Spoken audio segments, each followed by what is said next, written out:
Bonjour à toutes et à tous et bienvenue dans Smart Patrimoine, votre rendez-vous quotidien sur Bismart dédié à vos finances personnelles. Comme tous les jeudis, nous commençons cette émission par votre rubrique L'art à la une. Sybille Aoujane viendra tout nous dire des actualités du marché de l'art. Son invité ensuite sera Baudouin Lebon, galeriste et vice-président de l'association Astre, qui accompagne la restitution des œuvres d'art spoilées. C'est le deuxième invité de notre série sur la provenance des œuvres. Nous verrons comment lui vérifie cette provenance et trace les œuvres qu'il acquiert. La proposition de loi sur les fraudes en matière artistique aidera peut-être à enrayer ce phénomène de copie frauduleuse. Et puis dans Enjeu patrimoine, le passage de l'ISF à l'IFI, l'impôt sur la fortune immobilière a-t-il modifié le comportement des donateurs? Il semblerait que oui, si l'on en croit les données de l'Institut de politique publique. Résultat, la générosité se concentre de plus en plus sur les niveaux de revenus les plus importants. Nous reviendrons donc tout à l'heure sur l'impact de cette réforme fiscale. Mais d'abord, nous parlons d'art dans Smart Patrimoine. C'est parti. Mais d'abord, on commence par votre rubrique L'art à la une pour tout savoir des dernières actualités du marché de l'art. Sybille Aoujane est avec nous. Bonjour Sybille. Bonjour Eva. Comment allez-vous? Très bien, merci. C'est le retour, vous allez nous dire ça aujourd'hui, de la maison de vente Pierre Bergé et Associés. Oui, car aujourd'hui a lieu la vente inaugurale de la maison de vente aux enchères Pierre Bergé et Associés. Une vente inaugurale qui propose aux enchères environ 200 lots représentatifs des spécialités de la maison de vente. On retrouvera ainsi des dessins anciens du XVIe siècle jusqu'au XXe siècle, provenant notamment de la collection Pardinel, des lots aussi provenant de Chine, comme une paire de chameaux en terre cuite datant de l'époque Tang, un ensemble de 13 tapis, ou encore des artistes modernes se représentant avec des œuvres de Pompon, Armand, Orlinski, aussi des objets de design de Jean Prouvé ou Ludwig Mies van der Rohe. Voilà, donc les prochaines ventes resteront aussi autour de ces spécialités de la maison, art asiatique, haute époque, art contemporain, bijoux, livres et manuscrits. Sybille, Pierre Bergé Associés, ça a été créé en 2002. Pourquoi on parle de vente inaugurale alors? Alors après avoir essuyé des difficultés économiques et des ennuis judiciaires liés à des soupçons d'escroquerie, la maison de Pierre Bergé et Associés a été placée en redressement judiciaire fin 2022. Elle a été reprise ensuite en février pour un montant de 7 000 € au tribunal de commerce par le commissaire-priseur Alexandre Landre, selon les montants dévoilés par Le Monde. Alors c'est une nouvelle équipe qui prend la tête, prend les rênes de cette société, notamment avec Arnaud Montebourg qui en sera son président et le commissaire-priseur Richard Bédot qui sera aussi associé. Sybille, une nouvelle plateforme d'achat d'art a été créée aussi. Oui, c'est la plateforme Your Art. C'est une plateforme numérique dont le but est d'exposer et vendre les œuvres d'artistes amateurs et professionnels sans sélection. C'est à peu près là que se situe vraiment la nouveauté. C'est là que se différencie Your Art des différentes plateformes qui sont déjà très présentes sur le marché aujourd'hui. Une première levée de fonds de 9 millions € soutient ce lancement. Et comment fonctionne le site pour les artistes? Alors tout d'abord, les artistes doivent s'abonner à cette plateforme pour un montant situé entre 10 et 30 € par mois. Cela lui permet d'exposer dans un espace virtuel assez modulable ses œuvres, soit dans un simple portfolio ou alors dans une galerie virtuelle 3D. Artistes et galeristes peuvent aussi proposer leurs œuvres dans un décor 3D et le site prélève ensuite 5 à 10% de commission. Le lancement de cette plateforme se fait tout de même dans un climat d'incertitude du marché de l'art en ligne, ce qui a été souligné par le dernier rapport Hiscox qui a été publié en avril dernier. Et enfin, le Royaume-Uni qui durcit sa législation face au commerce d'ivoire. Oui, l'ivoire alors ne concerne pas seulement les éléphants, mais aussi les hippopotames, les morses, les narvals ou encore les orques. C'est un commerce visé par un projet de loi du gouvernement britannique. La loi aujourd'hui date de 2018, elle est entrée en vigueur le 6 juin 2022 et elle interdit le commerce d'objets contenant de l'ivoire d'éléphants. Et le Royaume-Uni souhaite aujourd'hui étendre cette loi pour le commerce d'ivoire de toutes ces espèces, y compris donc les importations et les exportations. Le texte doit encore être voté par le Parlement. Concernant l'ivoire d'éléphant, il y a tout de même quelques exceptions qui concernent les objets d'une, je cite, valeur artistique, culturelle, historique, exceptionnellement élevé. Mais pour rappel, la loi de 2018 a quand même mis 4 ans pour être entrée en vigueur, critiquée par certains antiquaires. Merci beaucoup, Sybille. On ne sait pas comment ça se passe en France, d'ailleurs. Peut-être que vous viendrez nous dire ça la prochaine fois. C'est l'heure de l'interview. Maintenant, je le disais, c'est le deuxième invité de votre série, Sybille, sur la question de la provenance des œuvres d'art. La semaine dernière, vous receviez Corinne Herskovitch, une avocate engagée pour leur restitution. Votre invité ce jeudi, c'est Baudouin Lebon, vice-président d'Astre et galeriste. Bonjour. Bonjour. Bienvenue dans Smart Patrimoine, merci beaucoup de nous accompagner. L'occasion de revenir, je le disais, sur votre travail en tant que galeriste et pour s'assurer de l'authenticité des œuvres. Ma première question, Baudouin Lebon, elle est simple, on va peut-être faire un constat un peu global. Les fraudes en matière artistique, est-ce que c'est un phénomène que vous constatez actuellement, qui s'est amplifié, accéléré ? Alors disons qu'on en parle plus depuis quelque temps, en particulier suite aux objets, à la vente des objets égyptiens qui ont été cédés de manière frauduleuse. Le Quai du Louvre, vous voulez dire ? Oui, qu'est-ce que j'ai dit ? Non, le Quai du Louvre. Oui, le Quai du Louvre à Abu Dhabi. Mais sinon, je pense que la proportion d'objets recélés, on peut appeler ça comme ça, n'est pas si importante que ça. Simplement, c'est vrai que c'est une règle que tous les marchands et intermédiaires du marché de l'art devraient avoir, c'est effectivement de se préoccuper chaque fois de la légitimité des œuvres, qu'elles soient au niveau authenticité ou de leur provenance. Mais là, vous parlez de recel, mais concernant vraiment les fraudes artistiques, dans le sens où ce sont des artistes qui vont copier des œuvres d'art et qui vont ensuite les vendre comme si c'était des vraies œuvres authentiques. Alors, ça, est-ce que vous en voyez une hausse ? J'en ai déjà vu, mais sinon, si je veux parler en chiffres, aujourd'hui, ça fait 50 ans que j'ai ma galerie. J'ai eu entre les mains environ 50 000 œuvres. Quel que soit le support, papier, estampes. Que ce soit œuvres modernes, anciennes, contemporaines. Et si j'ai eu 100 œuvres fausses entre les mains, c'est le maximum, sachant que souvent, il y a ce que j'appellerais des pépites ou des mines. C'est-à-dire qu'en fait, le faussaire, en général, réalise 50, 100, 200 œuvres qu'il essaye d'écouler à peu près en même temps sur le marché. Donc, si on est vigilant et si on fait un petit travail de détective, on arrive à... C'est-à-dire qu'il va faire la même œuvre 200 fois et il va... Non, pas la même œuvre, mais il va inventer... une série d'œuvres. Une série d'œuvres. Par exemple, j'ai eu entre les mains des œuvres de Michaud. Il avait réalisé 50 œuvres de Michaud, qu'il a mis en place sur le marché, aussi bien chez des commissaires-priseurs en région, que dans des galeries, essayer de les vendre dans les galeries à Paris, ou par l'intermédiaire de commissaires-priseurs aussi parisiens. Mais parce que quel est l'intérêt de faire tout d'un coup, d'abonder le marché d'une série d'œuvres dont le marché de l'art n'a pas du tout connaissance ? Alors, je pense que la première chose, c'est le faussaire a comme, disons, proverbe la patte du gain. Et donc, il veut aller vite. Et deuxièmement, je pense qu'effectivement, si vous allez vite, les gens n'ont pas le temps de réaliser qu'il y a un système qui est mis en place pour écouler des faux. Et donc là, il y a eu... c'est passé devant le Sénat, ce qui a été adopté, une proposition de loi de Bernard Fialaire. Est-ce que... Comment vous réagissez à cette proposition de loi ? Est-ce que c'était une loi qui était attendue de la part des galeristes ? Alors, pour être honnête, beaucoup de galeristes ne veulent pas se préoccuper de la provenance. Je pense plus pour des raisons de secret professionnel et puis peut-être de nécessité de travail, d'enquête. Mais parce que ça leur demande tout simplement plus de travail. Ça demande plus de travail et puis que la plupart du temps, ce qui les intéresse, c'est l'objet même. Je ne veux pas critiquer mes confrères, mais... Enfin, si c'est info, c'est quand même un problème.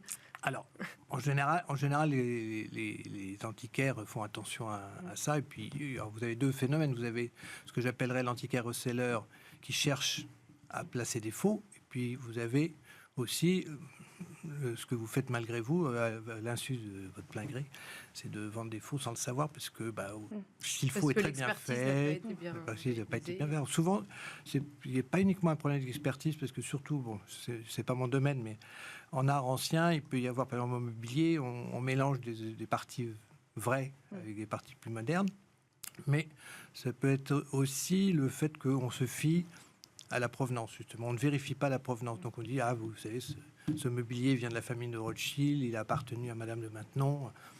Et beaucoup de gens ne vérifient pas ces informations. Et ça aujourd'hui, c'est ce qui est le plus important. Surtout que ces documents sont fabriqués en même temps par le faussaire. Enfin, le faussaire ou La personne qui... Mais là, ce qui est intéressant avec cette loi, c'est tout de même qu'ils prennent en compte plus déjà d'œuvres d'art. Par exemple, c'était à l'époque de la première loi qui était en 1895, il me semble. À cette époque-là, les photos n'étaient pas concernées par les faux. Donc déjà, pour vous, ça peut être plus intéressant vu que vous vendez des photos. Même en photographie, il y a eu des faux. Il y a eu une vente aux enchères il y a déjà 10-15 ans en Normandie, et ils avaient inventé un photographe qui était en réalité un peintre. On avait soi-disant retrouvé toutes les photos dans le grenier, et on s'est aperçu après que c'était des daguerréotypes fabriqués aujourd'hui. Et deuxième point dans cette loi, c'est qu'il parle aussi que justement maintenant sera inscrit dans le fait de faire un faux, le faux de créer une provenance, de changer les certificats. Ça peut être quelque chose qui vous concerne particulièrement du coup. Oui, c'est ce que j'ai expliqué tout à l'heure, c'est que le document qui accompagne le faux est lui-même un faux. Donc il faut vérifier la véracité du document qui en général permet aux faussaires de vous faire croire à sa véracité. Qu'est-ce que cette proposition de loi, cette loi, comment, de quelle manière elle peut aider un galeriste aujourd'hui, comme vous, qui avez l'air de déjà faire ce travail de détective? Peut-être d'autres galeristes le font moins pour des raisons de moyens aussi, c'est ce que vous nous disiez. Est-ce qu'elle peut apporter une méthode d'authentification pour aller chercher la provenance? Est-ce qu'elle peut accompagner des galeristes déjà convaincus comme vous, ou peut-être aller chercher ceux qui le sont moins et qui sont un peu moins habitués à aller chercher la provenance des œuvres d'art? Disons que je pense que c'est une loi qui permet aux marchands et intermédiaires du marché de l'art de se rendre plus responsables, oui, et d'avoir le réflexe de la même façon que on est aujourd'hui chargé de vérifier la provenance des fonds quand on vend à un client qu'on ne connaît pas, et de le dénoncer à Tracfin si on pense que cet argent a été blanchi illégalement. Donc là, je dirais que c'est la même chose pour les œuvres d'art, mais c'est à nous de faire attention même surtout quand elle est de très bonne qualité. En apparence, il faut vérifier si elle n'a pas été volée, si elle n'a pas été, ou si c'est pas un faux très bien fait. Elle peut permettre donc déjà de concerner davantage les marchands d'art. Et comment vous faites, justement, vous avez dit quand même que c'était quand même arrivé dans votre longue carrière. Comment ça s'est passé, vos recherches derrière une œuvre d'art qui s'est en fait révélée être une fausse? Il y a, disons, avec les artistes vivant, c'est assez facile, on peut aller voir l'artiste, même si parfois il a mauvaise mémoire, et il peut vous dire que c'est un faux alors que c'est un vrai. Ah oui, c'est déjà arrivé. Ça peut arriver. Non, c'est vrai que pour l'art contemporain, c'est vrai qu'on va le mettre à part parce que c'est peut-être déjà la plus facile, voilà, puisqu'on peut de toute façon parler en art ancien, disons qu'il faut, la première chose à faire, c'est effectivement d'abord faire des analyses chimiques, scientifiques sur les œuvres d'art, c'est-à-dire la nature du papier, la nature des pigments, le papier ou du support, et de vérifier que effectivement ça peut, si on a des doutes. Mais ça, c'est quand il y a eu un doute, parce que oui. Vous ne faites pas ça pour toutes les œuvres d'art, j'imagine. Heureusement, non. Oui. Non, mais parce que justement, si on est sûr de la provenance, on a moins besoin de faire des recherches. Parce que vous avez eu tous les papiers et que pour l'instant, il y a une traçabilité qui est... Oui, mais même la traçabilité, quelquefois, il y a des laps de temps où elle est inconnue, très bizarrement. J'ai déjà même vendu des œuvres d'art contemporains où on a perdu 10 ans. On ne sait pas où a été le tableau. En même temps, on sait très bien que il n'y a aucun problème sur l'authenticité. Mais la personne qui l'a vendu à l'époque est décédée. La deuxième personne, entre-temps, est également décédée. Et celle qui a revendu, décédée. D'accord. Et je trouve que ça n'a pas été indiqué dans les archives de la galerie. Et l'autre chose... du coup, là, on était, si vous avez un doute, vous allez... Dans un doute, donc il faut regarder déjà la qualité de l'œuvre et puis ensuite vérifier les provenances, surtout quand il y a des documents qui sont... qui, à la première lecture, paraissent très bien. Et puis à la deuxième lecture, on s'aperçoit que la provenance provient, par exemple, uniquement des gens décédés, mais dont les archives ont disparu, des galeries qui ont fermé. Donc c'est assez amusant d'ailleurs de voir le brio avec lequel les faussaires ou les resellers cherchent à fabriquer l'authenticité d'une œuvre et son... Comment on appelle ça tout leur recours à l'imaginatif qu'ils auront voilà. pour faire tout ça. Et c'est vraiment de la responsabilité du galeriste de prouver que cette œuvre-là est une œuvre authentique. Ah ben ça, de toute façon, nous sommes responsables. Si on vend un faux par erreur ou par manque d'information, on est responsable et on est prié d'une part de la racheter le prix qu'on l'a vendu, et puis deuxièmement, de faire le nécessaire par rapport à la justice ou à la police. Et dans cette loi, il y a aussi tout un aspect concernant la technologie. C'est une loi qui s'inquiète aussi des nouveaux outils numériques qui vont permettre de créer des faux plus facilement. Est-ce que vous, en tant que galeriste d'art contemporain, du coup, ça vous inquiète? Parce que ça, c'est facile à... Disons que à partir du moment où il y a une nouvelle technique, il y a toujours comment s'appelle son complément, c'est-à-dire quelqu'un qui peut être un faussaire ou un truand. Les NFT dont on a beaucoup parlé, on nous disait que c'était pas possible de les voler parce qu'il y a les blockchains. Il y a quand même une galerie anglaise qui s'est fait voler 60 NFT. On vous dit que c'est unique, ça se copie. Donc on trouve toujours, il y a toujours des astuces.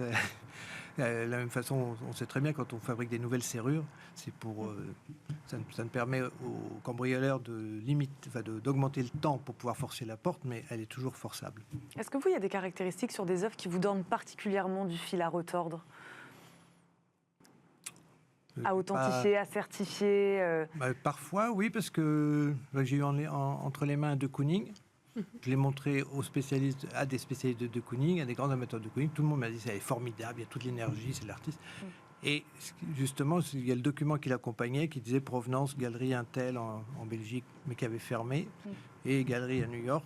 Là, heureusement, je connaissais la galerie qui avait également fermé, mais la secrétaire avait gardé toutes les archives photographiques, et comme tout était photographié systématiquement, elle m'a confirmé, elle m'a dit d'abord j'ai une très bonne mémoire photographique, j'ai jamais vu cette œuvre, mais on va vérifier dans les archives, et effectivement, elle n'existait pas.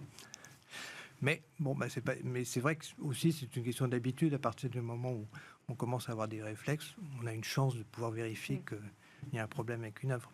Mais du coup, c'était une œuvre qui n'existait pas et qu'on connaissait pas du marché de l'art et qui était une vraie, ou c'était une fausse? Non, c'était un faux. Ah, c'était un faux, d'accord. Oui, je me suis mal exprimé, mais c'était un faux.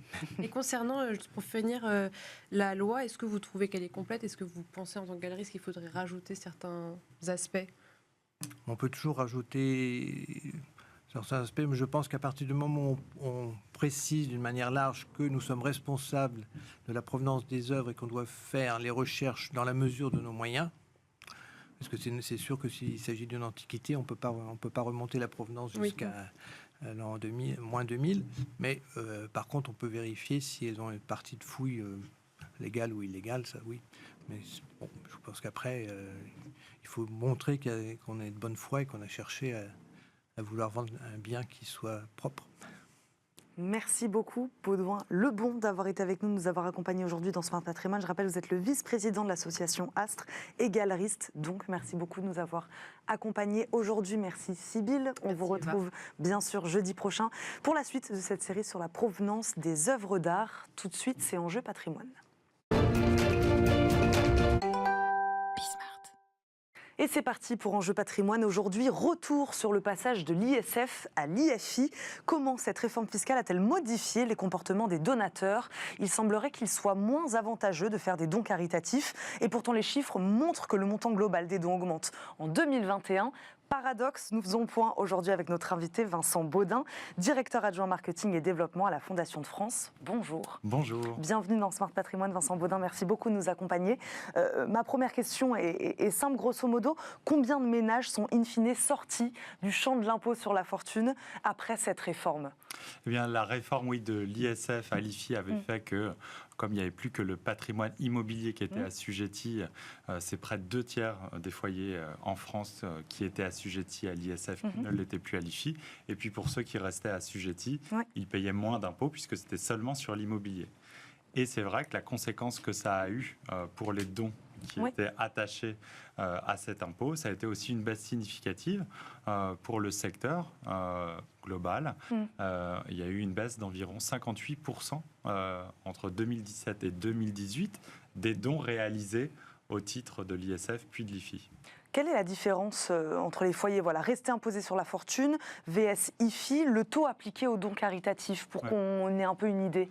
Alors, le taux, il n'y a pas une si grande différence que ça, puisque quand on donne à une organisation au titre de l'impôt sur le revenu, la réduction minimum est de 66%, 75% pour d'autres même organisations, et la réduction pour l'IFI ou l'ISF est de 75%. Donc, il y a au maximum 9 points de différence. Mais c'est vrai que certains donateurs profitaient de la réduction qu'ils avaient sur l'IFI pour à la fois déduire de leur impôt sur le revenu et en plus de leur ISF. Voilà ce qui se cachait derrière. Comment on explique alors que la générosité, c'est ce qu'on disait tout à l'heure, se concentre de plus en plus sur les niveaux de revenus les plus importants ? Oui, vous le disiez en introduction, si on regarde l'évolution des dons en France, des montants donnés par les Français, c'est en croissance. Au global, c'est en croissance. D'environ 3% chaque année. Il y a eu une vraie accélération des dons lors de la crise sanitaire où les Français ont été très généreux. Ça a été le cas aussi en 2022, avec le conflit en Ukraine, où les Français ont répondu massivement à l'appel à la générosité des organisations. Ça a été le cas à la Fondation de France quand on s'est mobilisé pour aider le peuple ukrainien. On le voit encore en 2023, malgré la crise du pouvoir d'achat et de l'inflation, avec les séismes en Turquie et en Syrie, où les Français se sont encore massivement mobilisés. Il y a de plus en plus de montants donnés. Mais quand on regarde dans le détail et qu'on essaie de voir plus clairement ce qui se passe, ça cache une disparité. C'est que ce sont les revenus, les ménages qui ont les revenus les plus faibles, eux, donnent de moins en moins. On peut le comprendre depuis la crise de 2008 et accéléré là depuis quelques mois par l'inflation. Ces ménages-là ont un pouvoir d'achat contraint et ne sont plus en capacité de donner et donc arrêtent de donner aux organisations ou donnent vraiment des sommes plus faibles qu'avant. Mais c'est compensé largement par les foyers. Par cette tranche de plus riches, des plus riches qui donnent eux de plus en plus et de plus en plus. Et alors ça, comment vous l'expliquez ? Qu'ils donnent de plus en plus ? Je pense que les personnes les plus aisées se rendent compte que l'État ne peut plus tout, ne peut pas tout. Quand on voit ce qu'il y a à faire dans le système de santé, quand on voit le conflit en Ukraine, on se rend bien compte qu'on ne peut pas tout attendre de l'État, qu'on ne peut plus tout attendre et que chacun a un rôle à jouer, chacun a sa part d'intérêt général et chacun, au-delà de ses impôts, peut, avec un don, décider d'agir, d'accélérer, d'agir en faveur d'une cause qui lui parle, que ce soit l'environnement, l'aide aux plus démunis ou la recherche médicale. Donc vous diriez que cette réforme fiscale sur le don caritatif, elle a eu un effet positif ? Alors, positif, la réforme de l'ISF en IFI, j'irai peut-être pas jusque-là, mais ce que je veux, parce qu'il y a eu quand même un à-coup sur ce dispositif-là, mais globalement, vous avez raison. On se sépare tout de même d'une partie de donateurs, quelque part. Tout à fait. Qui eux sortent des radars. Ont dû sortir un peu des radars, mais globalement, les foyers les plus aisés donnent de plus en plus. Et ça, la réforme n'a pas ralenti cette tendance de fond qui est aujourd'hui que les personnes qui en ont les moyens ont envie d'être de plus en plus solidaires. Vers où, dites-nous, la majorité des dons se dirige-t-elle aujourd'hui ? Alors, en termes de causes, les causes les plus soutenues, ce sont les causes de la recherche médicale, la recherche sur le cancer, la recherche sur les maladies neurodégénératives notamment. Ce sont aussi l'aide aux plus démunis. En France, ça s'est accéléré notamment lors de la crise sanitaire. C'était déjà une cause très importante pour les Français, ça l'est encore plus devenu. Et puis la solidarité internationale, donc, comme dans des conflits en Ukraine ou des séismes dont j'ai parlé, mais aussi pour lutter contre la faim, aider des projets de développement dans des pays qui en ont besoin. Vous, qu'est-ce que vous constatez à la Fondation de France ? Quel est le profil de ces donateurs ? Comment vous, sur le terrain, vous avez constaté cette petite évolution ? Alors, à la Fondation de France, on retrouve vraiment cette tendance qu'on voit dans l'ensemble du secteur de la générosité. Il y a une vraie corrélation, quand on regarde les études, entre l'âge et le don. Plus on est âgé, plus on donne. C'est assez logique puisque on n'a plus d'enfants à charge, plus de prêts à rembourser pour sa maison. Et puis, le passage à la retraite, c'est aussi l'occasion d'avoir plus de temps pour des activités bénévoles. Et pour toutes ces raisons-là, on se met à plus donner. Et donc, il y a une vraie corrélation entre l'âge et le fait de donner, entre le niveau de revenu, on l'a vu, et le fait de donner. Ça ne veut pas dire que les tranches d'âge les plus jeunes ne sont pas généreuses. Elles le sont pour une partie d'entre eux, vraiment. Et les jeunes, d'ailleurs, quand ils sont généreux, ils le sont vraiment, sur des montants importants, mais avec des causes différentes. On va retrouver les causes de l'environnement, de la protection de l'environnement chez les générations les plus jeunes, sur les questions d'égalité hommes-femmes, de diversité. Voilà. On va retrouver, ou d'accès aux droits humains, des causes différentes en fonction de l'âge et des profils. Pour qu'on ait une idée des montants, hein, c'est vrai qu'on imagine que ceux qui sont assujettis à l'impôt sur la fortune ou à l'IFI sont des gens plutôt aisés. Oui. Voilà, en termes de proportion, de montants, vous dites ils sont moins, mais ils donnent plus. Qu'est-ce que ça veut dire? Et quand on a voilà, un portefeuille un peu moins important, combien on donne? Enfin voilà, est-ce que vous avez quelques chiffres aussi à nous donner pour qu'on se rende compte un peu? Alors, globalement, les gens qui donnent aux organisations donnent en moyenne, toute organisation confondue, environ 500 € par an. Donc, c'est déjà un montant très significatif. Et le don moyen des personnes qui donnent au titre de l'IFI, c'est plus de 5 000 €. Donc, on voit qu'on est dans un rapport de 1 à 10, donc très différent. Donc, on est sur des montants très significatifs, mais au global, le secteur de la générosité, c'est environ 3,5 milliards € de dons faits par les Français tous les ans, et c'est un peu moins de 200 millions au titre de l'IFI. Donc, on voit que l'IFI ne pèse qu'une petite part au global de la générosité des Français. Comment vous voyez cette tendance évoluer ces prochaines années? Alors, si on a envie de voir les choses positivement, moi je crois vraiment que les Français vont continuer à être de plus en plus généreux. Je pense qu'il y a cette vraie tendance de fond.